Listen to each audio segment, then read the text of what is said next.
Do you work at a place, does your boss already monitor you electronically while you're working? He does. Does your boss monitor you electronically while you're at work? No, they don't. What are your thoughts? Should they?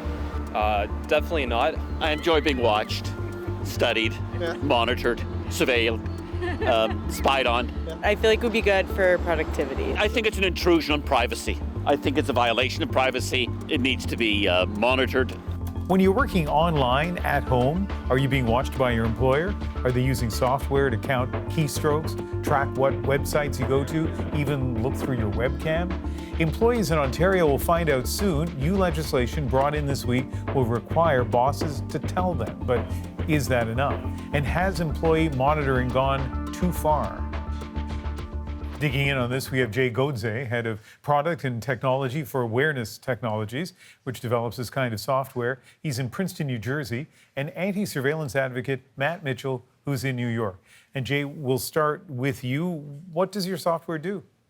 So our software is a agent-based software, which means we develop software that resides on devices, and it monitors what the person is doing. Now, what is being monitored is really totally up to the employers and their policies.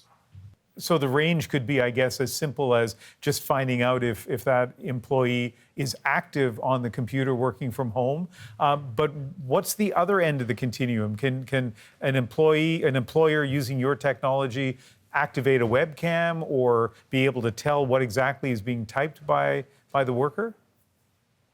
Yeah, so we're not into the webcam, but we do cover the whole spectrum from monitoring what websites they go to, as you mentioned, what applications that they're working in, how long they're active, how often do they switch between applications, basically their work patterns, and also, as you mentioned, the keystrokes.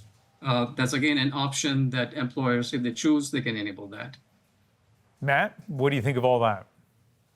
Well, I don't know if anyone else thinks that's a little horrific, but I feel that it is.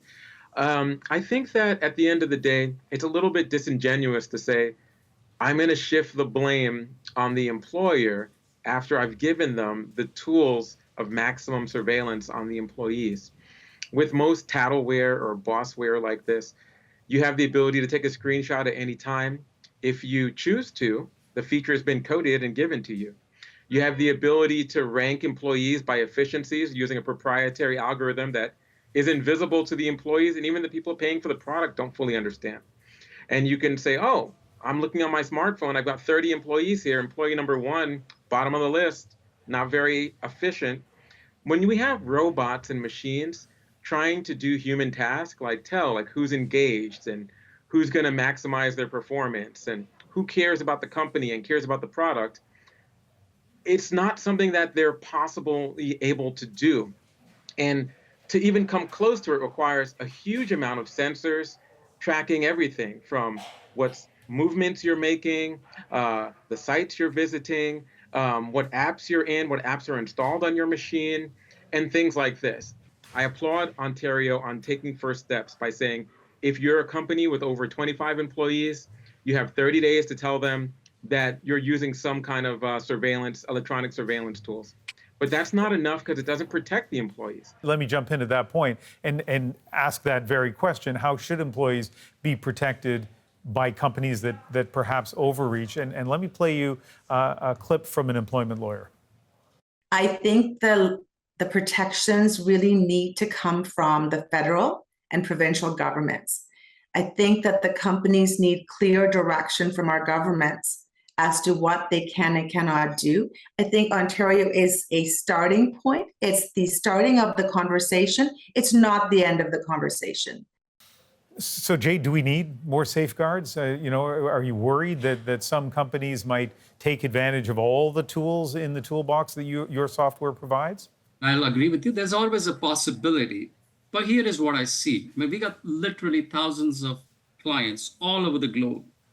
Now, what do they use it for? A very typical usage is that I have a company, I got 1,200 employees, managed, and most of them have certain levels of expectations on productivity. They're not expecting you to be productive 100% of the time. They have tolerances between, below 60%, 70% is an alert, and then they would investigate, talk to the employee even, hey, what's going on here? So yes, it can be used all the way, but if you look at it, the advantages, I mean, if you think of it, this is not evil. I mean, as you mentioned, Matt, that this is evil. This is not evil. This is pure digitization of monitoring. Matt, we have 1 minute left, so that's going to go really quickly. Respond to what Jay said. Yeah, of course. I don't think that Jay and his team and the technology they're producing are evil, and I would never say that E word. I would say that it is horrific when you think about employers. Like if the software was like, hey, we have a way to look for abuses. We have a way to look for when an employer is abusing the software or doing something they shouldn't. And it reports back to our headquarters and we can do something or we can talk to them about it. But that's not the case. And so I would honestly say that the good folks who try to make this software don't even realize what it's capable of and how it can be abused and misused. And the employees are the ones that will pay that price. I think that, I'm sure Jay's efficiency score is high in the 90s, but I don't have a monitor when I go to work. I have a manager who's a human being who knows me. A robot and a machine monitoring my network and looking at what I do is not going to properly do this. Also, So I think if I may just I was just going to say, I have a manager, and what she's doing is monitoring how much time we have. And you know what, Jay? I'm going to give you 30 seconds for a last comment. Right. So I would just say that managers have emotions, and you're just trusting that your manager is a good manager. Now, robots don't have emotions. They collect pure raw data. What measures it's just pure measuring mechanism. And then it's turned on to a human who will then interpret and then make good use of it. We've got two very different points of view of this technology and how it might be used, and our audience can kind of decide how they feel about all of this. But I'd like to thank both of you. Thank you, Ian, for having me. Thank you, Ian. Yeah, absolutely. Thank you, Ian, and thank you, Matt, for your point of view. Jay.